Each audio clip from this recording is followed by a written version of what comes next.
जय हिंद दोस्तों। आज 13 तारीख है और 13 तारीख का आज का हम गोल्ड एनालिसिस करेंगे। वैसे अभी करेंटली जो MCX गोल्ड दिखा रहा है वो ट्रेड कर रहा है 93,982।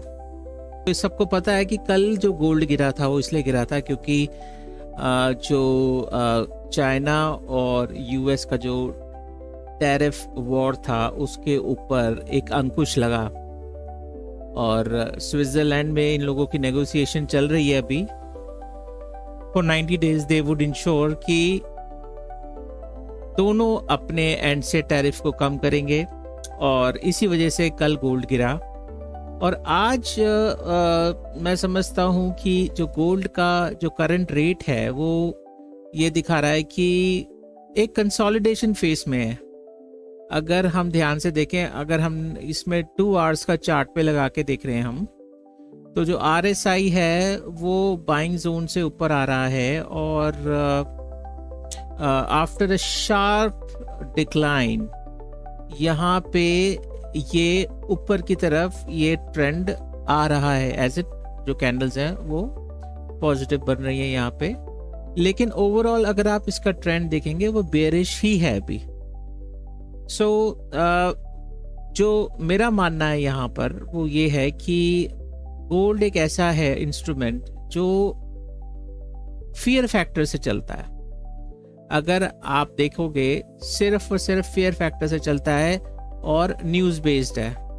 अभी मैंने जो न्यूज़ करेंटली जो देखी है जिसके ऊपर जो मेन करंट न्यूज़ है इसके ऊपर वो है ये gold price recovers as investors brace for US CPI data. तो जैसे कि हम सबको पता है कि एक गोल्ड स्पॉट प्राइस होता है, गोल्ड स्पॉट प्राइस के बेसिस पे इंडिया में गोल्ड का रेट डिसाइड होता है। तो अभी करेंटली जो US में जो एक CPI डेटा आना है उसकी वजह से जो गोल्ड प्राइस है वो थोड़ा सा ऊपर की तरफ है।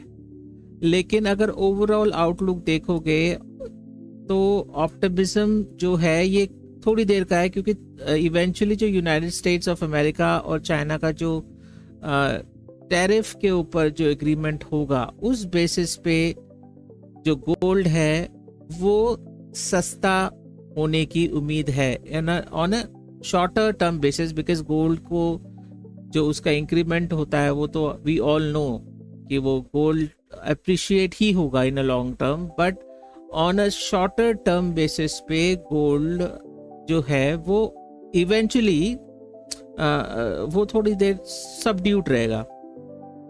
तो मेरा जो आउटलुक है अभी करेंटली वो ये है कि फिलहाल अभी हमें, अगर आपकी जो ट्रेडिंग है, आप ट्रेड करते हो गोल्ड को, अगर आप MCX गोल्ड पे ट्रेड करते हो, पहले चीज़ तो मैं कभी रेकमेंड नहीं करूंगा आपको कि आप फ्यूचर्स या ऑप्शंस पे ट्रेड करो गोल्ड पे।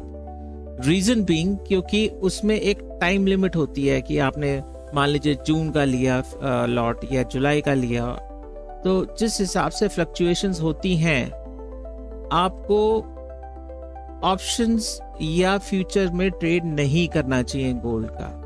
अब आप मेरे से पूछेंगे कि अगर मैं ऑप्शंस और फ्यूचर में ट्रेड ना करूं तो किस चीज में करूं? सबसे अच्छा ऑप्शन है कि आप उसके ETFs में ट्रेड करो, जैसे गोल्ड बीज है, HDFC गोल्ड है, एक्सिस बैंक गोल्ड है, ICICI गोल्ड है। तो वो उसमें कोई टाइम ड्यूरेशन नहीं होता, उसमें आप जब जब डिप मिले गोल्ड पे तब तब आप उसको खरीदिए और उसको खरीद के आप ये कोशिश करिए, आप वेट करिए कोई न्यूज़ का, क्योंकि ये ग्राफ्स ठीक है अपनी जगह है, यहाँ से आपको एक बेरिश और बुलिश ट्रेंड समझ आ जाता है। लेकिन आजकल जब से हम ये कहेंगे कि ट्रम्प आए हैं तो सारा न्यूज़ बेस्ड हो गया ज़्यादा गोल्ड का फ्लक्चुएशन।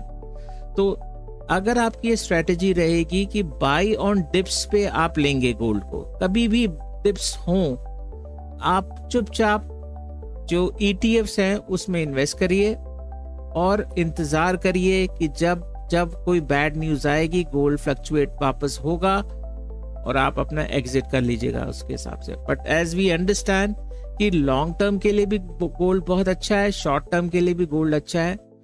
और मेरा पर्सनल एक्सपीरियंस ये कहता है कि अगर आप इक्विटी में इन्वेस्ट कर रहे हो तो इक्विटी में से बेटर अगर कोई रिटर्न अगर कोई दे सकता है तो इसमें गोल्ड और सिल्वर ETFs दे सकते हैं। बहरहाल आज का तो यही अपडेट है। और मैं समझता हूँ कि अभी अगर आप ये सोच रहे हैं कि आप इसको भी एक्यूमुलेट करें तो आप वेट करें अभी, क्योंकि अभी गोल्ड ऊपर की तरफ जा रहा है। Let the CPI data comes in the evening, CPI data आए तो उसके बाद हमें पता लगेगा कि गोल्ड का क्या ट्रेंड है। अगर गोल्ड नेगेटिव खुले कल तो आप जरूर उसमें टिप्स पे बाय करिएगा, लेकिन अभी मैं रेकमेंड नहीं करूंगा। अभी मैं आपको ये कहूंगा कि कंसोलिडेशन फेज में गोल्ड अभी वेट एंड वॉच करिएगा। Thank you for your time. फिर मिलते हैं दूसरी वीडियो में। Bye bye.